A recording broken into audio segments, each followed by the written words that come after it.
दलित कितने, मैं आपसे पूछ लेता हूं, इस कमरे में दलित कितने हैं?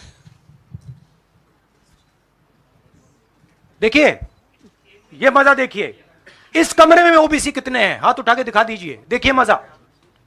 नहीं, वो आप कैमरामैन है भैया, आपकी बात नहीं कर रहा हूं मैं, इनकी बात कर रहा हूं। तो ये सवाल है। आप सबका यहां स्वागत। जैसे जयराम रमेश जी ने कहा, 4 घंटे हमारी कास्ट सेंसस पे चर्चा हुई, डिस्कशन हुआ, और एक ऐतिहासिक निर्णय कांग्रेस वर्किंग कमेटी ने लिया है, और यूनानिमसली लिया है। मगर मतलब कमरे में कोई ऐसा व्यक्ति नहीं था जिसने अपना पूरा सपोर्ट कास्ट सेंसस का जो कॉन्सेप्ट है उसको नहीं दिया। तो काफ़ी खुशी की बात है। हमारे यहाँ चीफ मिनिस्टर्स बैठे हैं, हमारे चीफ मिनिस्टर्स ने भी डिसीजन लिया है कि वो भी राजस्थान में, कर्नाटक में, छत्तीसगढ़ में, हिमाचल में कास्ट सेंसस को आगे बढ़ाएंगे। तो अंग्रेजी में बोल दूँ? इंग्लिश में। There's a very big decision taken today by the Congress Working Committee. Unanimously, the Working Committee has supported the idea of a caste census in the country. And I think it is a very, very progressive step, a very powerful step for the emancipation of the poor people in our country. We've also, our chief ministers are also believe that it's an important step for them to take. So our states are also considering this and actioning this this step. If you have any questions, please feel free to ask them. एक minute एक करके संजीव, एक minute please रुक जाइए।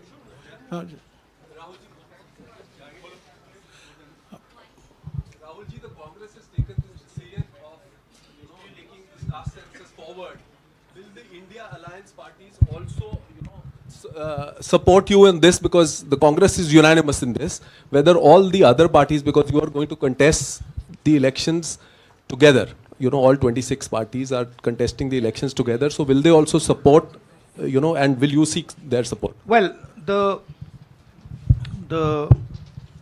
Congress president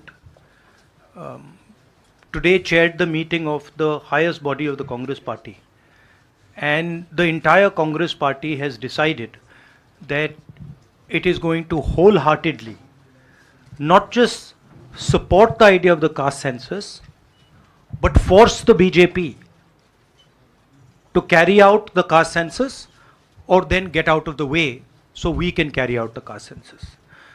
Now, most of the parties in the India Alliance are unanimous that the caste census should be implemented. There might be a few who might have a slightly different position, and that's fine. We are quite flexible.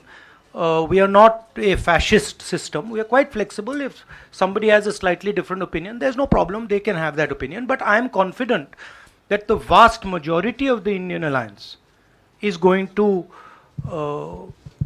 support and push the idea of the caste census. हाँ जी madam. Hindi में बोल देता हूँ। आपका सवाल था कि क्या इंडिया अलायंस भी कास्ट सेंसस को सपोर्ट करेगी? तो मैंने कहा कि देखिए, कांग्रेस प्रेसिडेंट ने हमारी जो सबसे बड़ी डिसीजन मेकिंग बॉडी है उसमें निर्णय लिया है कि हम कास्ट सेंसस को इम्प्लीमेंट करेंगे। सिर्फ ये नहीं, मगर ये भी डिसीजन लिया है कि हम बीजेपी पर दबाव डालेंगे और उनसे करवाएंगे। अगर उन्होंने नहीं किया तो फिर उन्हें परे हो जाना चाहिए, क्योंकि देश कास्ट सेंसस चाहता है।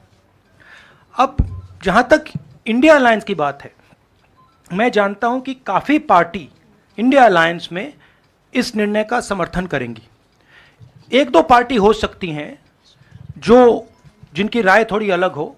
हमारे लिए कोई प्रॉब्लम नहीं है, क्योंकि हम कोई फैशिस्ट सिस्टम नहीं है, मगर ज़्यादा से ज़्यादा पार्टियां इस डिसीजन को पूरी तरीके से सपोर्ट करेंगी। हाँ जी मैडम, राहुल जी मैं पूनम, एक मिनट मैडम बोलिए। अच्छा, अगर आपका सवाल सुनिए, अगर आपका सवाल गहलोत जी से है या बघेल जी से या किसी हमारे चीफ मिनिस्टर से, उनका नाम पहले ले लीजिए प्लीज।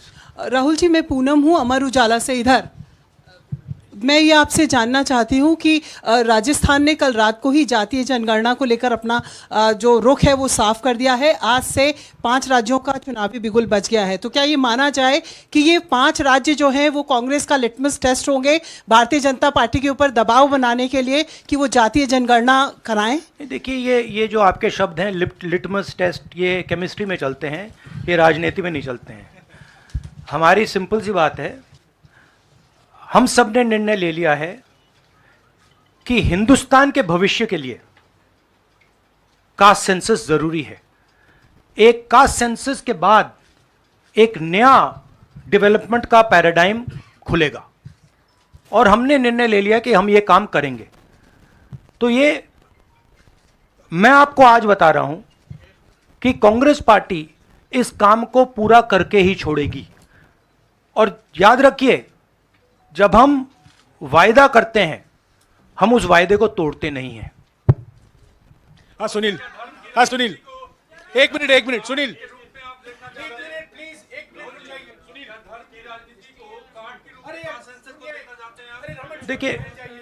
देखिए नहीं, मैं इसका जवाब देता हूं। देखिए, ये कास्ट और धर्म की बात नहीं है, ये गरीबी की बात है। हिंदुस्तान के ओबीसी, हिंदुस्तान के दलित, हिंदुस्तान के आदिवासी और हिंदुस्तान के गरीब लोग, इनके लिए यह काम किया जा रहा है। आज क्या हो रहा है, 2 हिंदुस्तान बन रहे हैं, एक अदानी जी वाला और दूसरा सबका। कास्ट सेंसस साफ दिखा देगा कि हिंदुस्तान में लोग कितने हैं, कौन है, और हम वहां नहीं रुकेंगे। उसके बाद इकोनॉमिक सर्वे होगा, तो हमें यह भी पता लग जाएगा कि कितने लोग हैं, धन किसके हाथ में है, धन कहां है, एसेट्स किसके हाथ में है। और फिर जैसे मैंने कहा, जो एक्सरे हमें, और मैं कहता हूं शायद इसमें मेरी भी गलती है, जो हमने पहले नहीं किया उसको अब हम पूरा करके दिखा देंगे, क्योंकि इस एक्सरे की जरूरत है। अगर हम नया पैराडाइम, नया डेवलपमेंट का पैराडाइम चाहते हैं जहां सबको न्याय मिले, उसके लिए हमें कास्ट सेंसस करना ही होगा। Sir, you've heard the Prime Minister in Hyderabad, give his counter to the caste census and about, the rights and what will happen to southern states and the various things. How do you view that? And also for the Karnataka Chief Minister, why doesn't he go ahead with the release of the caste census data? We are in discussions. We are very clear what our direction is. Those actions will be taken. I'll also let Siddaramaiah ji directly answer your question. So first, let me ask him to. You haven't answered that. I'll come back to you. He's asking about caste census in Karnataka. Our previous government in Karnataka, that is, the government, our Congress government was there between 2013 and 2018. Normally he doesn't need a mic. In 2014 and 15, we have entrusted this caste census and socio-economic survey of all communities to Permanent Backward Class Commission, headed by one Kantraj, then chairman of the commission. By the time our term is over, the report was not ready. When coalition government was there in Karnataka after 2018, the caste census report was ready, but the coalition government's Chief Minister, Mr. Kumaraswamy, did not receive that report. Now the report is laying with the Permanent Backward Class Commission. I requested now the present chairman, Mr. Jayaprakash Hegde, to submit the report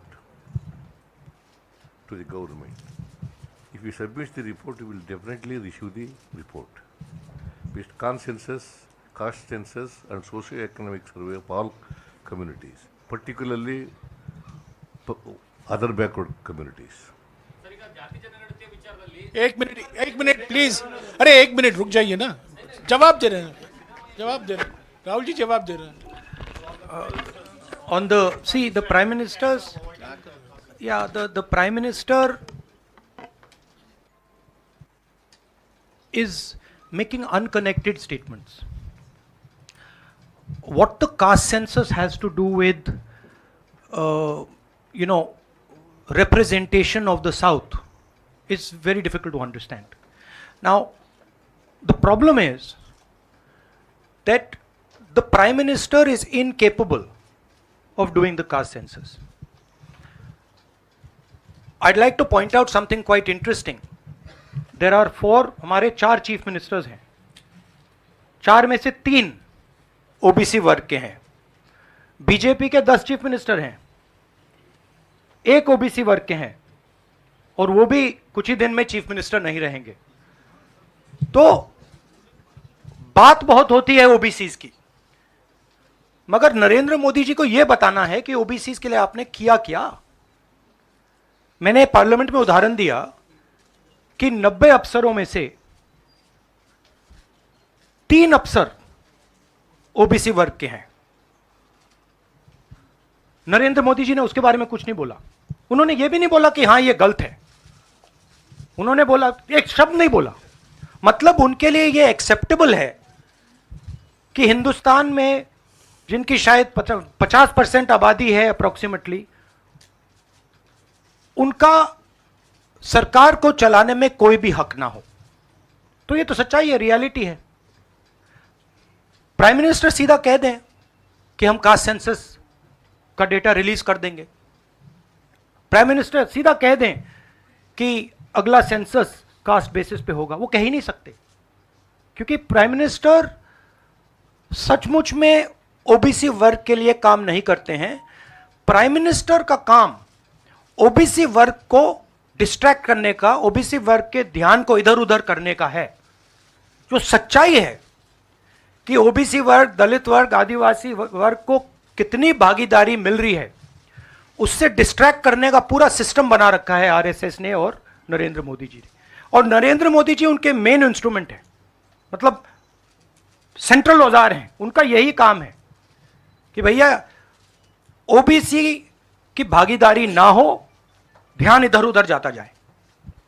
हाँ Sanjay. Rahul ji, prime minister और BJP का allegation है कि Congress caste census को इसलिए ला रही है, लाके वो हिंदू कम्युनिटी के अंदर डिवीज़न पैदा करना चाह रही है. और ये राजस्थान में उन्होंने रैली में ये बात कही कि ये कास्ट सेंसस का मतलब कांग्रेस का एडवोकेसी का, राहुल गांधी का एडवोकेसी का यही लक्ष्य है. हमारा लक्ष्य, जैसे मैंने कहा, हमारा लक्ष्य है कि एक्सरे होना चाहिए. किसी को चोट लगती है, अस्पताल में पहला काम होता है, भैया देखिए एक्सरे कराते हैं, पता लगाते हैं क्या है, सच्चाई क्या है. हमें लग रहा है कि हिंदुस्तान में जो भागीदारी ओबीसीज की होनी चाहिए, दलितों को होनी चाहिए, आदिवासियों की होनी चाहिए, हमें लगता है कि वो उनको नहीं मिल रही है. सस्पिशन है. अब हम सिर्फ ये कर रहे हैं कि हम एक्सरे कराना चाह रहे हैं, देखना चाह रहे हैं कि क्या ये सच्चाई है इसमें या नहीं. नरेंद्र मोदी एक्सरे कराने से क्यों डर रहे हैं? इसमें लोगों को बांटने की बात नहीं है. इसमें जो हक लोगों का है उनको देने की बात है. अब मुझे यह बात समझ नहीं आ रही कि हिंदुस्तान के जो प्रधानमंत्री हैं एक्सरे क्यों नहीं करा रहे हैं, एक्सरे करने से क्यों डर रहे हैं. और जहां भी जा रहे हैं आप नोटिस कीजिए, कहीं ना कहीं डिस्ट्रैक्ट करने की बात कर रहे हैं. कभी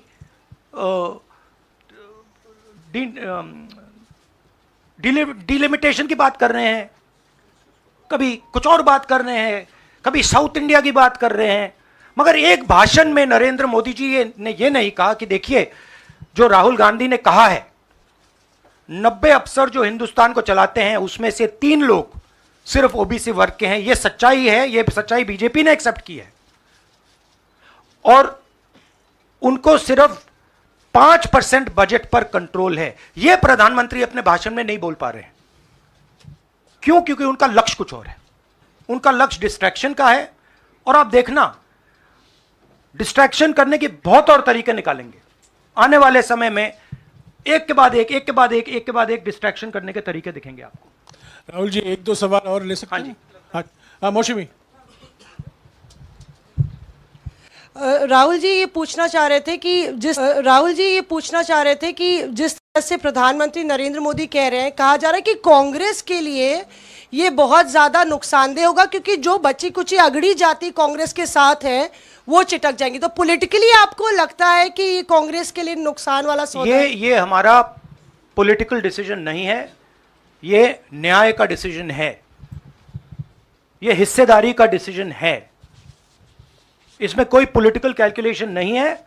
हम हिंदुस्तान का जो मैस है, जो 50, 60, 70, 80% हिंदुस्तान की जो आबादी है उसकी हिस्सेदारी की बात कर रहे हैं और वो हिस्सेदारी देकर ही हम रहेंगे। ये हमने निर्णय ले लिया है। आप देख लेना, जैसे मैंने कोविड के बारे में बोला था, चाइना के बारे में बोला था, अब मैं बोल रहा हूं कास्ट सेंसस होगा और हिंदुस्तान के गरीबों की जो हिस्सेदारी बनती है वो उनको मिलेगी और वो काम कांग्रेस करके दिखाएगी। अजय। राहुल जी, आपने कास्ट सेंसस के बाद इकोनॉमिक सर्वे की बात कही है, वो क्या इकोनॉमिक सर्वे स्टेट में भी होगा क्या, कांग्रेस रूल स्टेट में? एक चीज़, और दूसरा आपने पार्लियामेंट में कहा था कि आपके पास जो कास्ट सेंसस का डेटा है वो आप अनाउंस करेंगे अगर सरकार नहीं करती है तो। नहीं, तो मैंने आप ये नहीं कब बोला। करेंगे? देखिए हमारे पास कास्ट सेंसस का डेटा नहीं है क्योंकि कास्ट सेंसस का डेटा हिंदुस्तान की सरकार के पास है। तो ये मैंने कभी नहीं बोला है। मैंने ये बोला कि हिंदुस्तान की सरकार के पास कास्ट सेंसस का डेटा है, हिंदुस्तान की सरकार को उस डेटा को रिलीज कर देना चाहिए और अगर हिंदुस्तान की सरकार उस डेटा को नहीं रिलीज करेगी तो जब हमारी सरकार आएगी पहले दिन हम उस डेटा को रिलीज कर देंगे। हाँ रवि। सवाल आपने जो इकोनॉमिक सर्वे की बात की है, देखिए सवाल क्या है?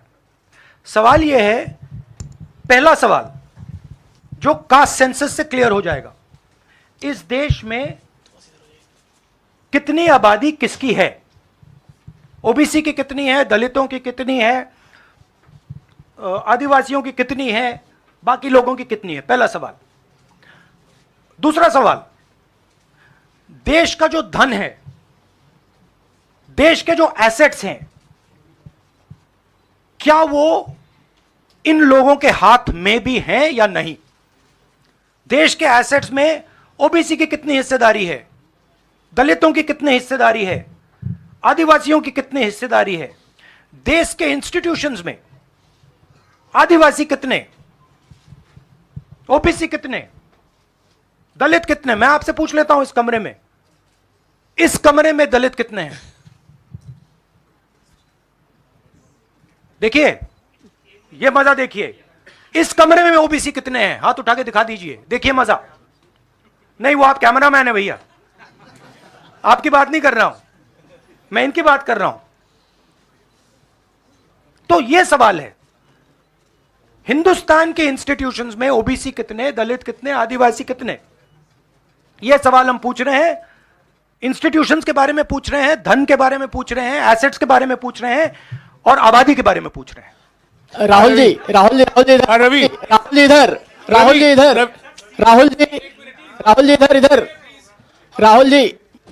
राहुल जी मेरा सवाल, आपने कहा कि प्रधानमंत्री बार बार डिस्ट्रैक्ट करने की कोशिश करेंगे, उसी से जुड़ा सवाल है, क्योंकि प्रधानमंत्री बार बार ये कह रहे हैं कि आप विदेशी ताकतों से मिले हुए हैं और आप देश को तोड़ना चाहते हैं, ये प्रधानमंत्री आरोप लगा रहे हैं, इस पे क्या कहेंगे आप? मतलब इसका क्या कनेक्शन है? हम कह रहे हैं कि जो इस देश के गरीब लोग हैं उनकी हिस्सेदारी कितनी है, वो हैं कितने, हम ये सवाल पूछ रहे हैं। कनेक्शन क्या है? ये वही बात है डिस्ट्रैक्ट करने का कि भैया उधर देखो, इधर देखो, उधर देखो। जैसे मैंने अभी आपसे पूछा इस कमरे में ओबीसी कितने हैं, सब लोग इधर उधर देख रहे थे, एक भी हाथ नहीं दिखा मुझे। एक है, हाँ भैया मेन ये है, ये मेन है। यहां पे ना एक आदिवासी है, ना एक दलित है, ना एक ओबीसी है, तो सवाल उठता है। अब मैं ये नहीं कह रहा हूं, नहीं मैं ये नहीं कह रहा हूं, सवाल पूछना जरूरी है, मैं सिर्फ सवाल पूछ रहा हूं। उसके बाद डेटा के बाद क्या किया जाएगा उसके बारे में हमने अभी डिस्कशन नहीं किया, मगर हम एक ऐतिहासिक सवाल पूछ रहे हैं। हिस्सेदारी में ओबीसी वर्ग को कितना मिल रहा है, दलित वर्ग को कितना मिल रहा है, आदिवासी वर्ग को कितना मिल रहा है, बाकी लोगों को कितना मिल रहा है? यह हिस्टोरिकल सवाल है और इससे हिंदुस्तान की जो आगे आने वाले का जो इकोनॉमिक मॉडल होगा, पॉलिटिकल मॉडल होगा, इसी बेसिस पे बनेगा। मैंने आपसे कहा कि बीजेपी के 10 स्टेट्स हैं, एक उनका ओबीसी चीफ मिनिस्टर है, तो मध्य प्रदेश में उनकी सरकार जा रही है, राजस्थान में आ रही है, छत्तीसगढ़ में आ रही है, मध्य प्रदेश में जा रही है, तेलंगाना में उनकी जा रही है, हमारी आ रही है। नहीं, सीरियसली कहूं तो माहौल बहुत पॉजिटिव है और मैं चारों जो हमारे स्टेट्स हैं उनके बारे में कह सकता हूं। जो गहलोत जी ने हेल्थ केयर का स्ट्रक्चर जो बनाया है, शायद वो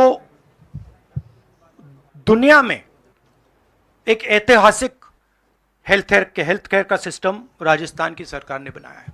और जो काम राजस्थान की सरकार ने गरीबों के लिए किया है, ऐतिहासिक काम किया है। कर्नाटक में हमारी जो 5 गारंटीज हैं, जो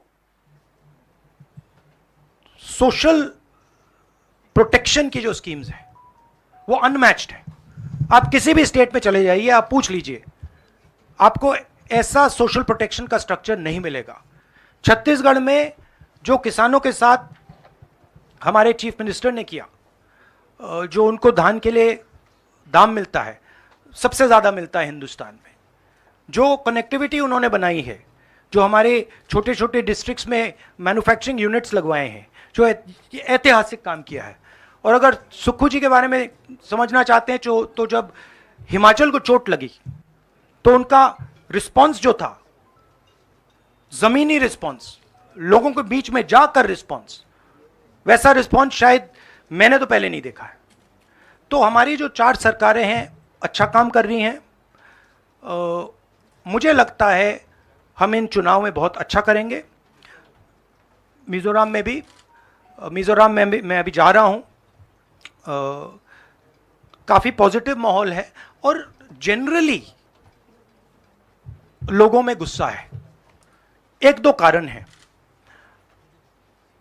बेरोजगारी, महंगाई और जो इनइक्वालिटी बढ़ती जा रही है कि अदानी जी जैसे लोग अमीर होते जा रहे हैं, देश के पूरे एसेट्स उनके हाथ पड़ रहे हैं, और किसान हैं, मजदूर हैं, वो गरीब होते जा रहे हैं। ये सबको दिख रहा है।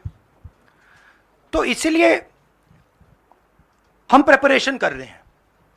कास्ट सेंसस हमारा फाउंडेशन है, मगर जो राजस्थान में इन्होंने हेल्थ केयर के लिए किया, वो हम नेशनल लेवल पे करने की सोच रहे हैं।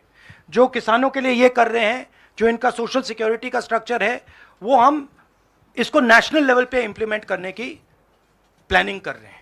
हमारी सोच है कि जो नरेंद्र मोदी जी और बीजेपी ने नफरत, हिंसा और डर का विजन दिया है, हम देश को मोहब्बत, रिस्पेक्ट और भागीदारी का विजन दें। और मुझे लग रहा है कि देश का जो मूड है वो बिल्कुल बदल चुका है। और ये बात अभी बीजेपी वालों को समझ नहीं आई है, मगर कुछ ही दिनों में उनको आस्ते आस्ते ये बात समझ आ जाएगी कि जो उन्होंने देश के साथ किया है, जो उन्होंने नफरत फैलाई है, जो उन्होंने इंस्टीट्यूशंस पर आक्रमण किया है, लोगों को डराया है, धमकाया है, नफरत फैलाई है, वो इस देश को अच्छा नहीं लगा है। तो ये मुझे लग रहा है। आप सबका बहुत बहुत धन्यवाद। नमस्कार।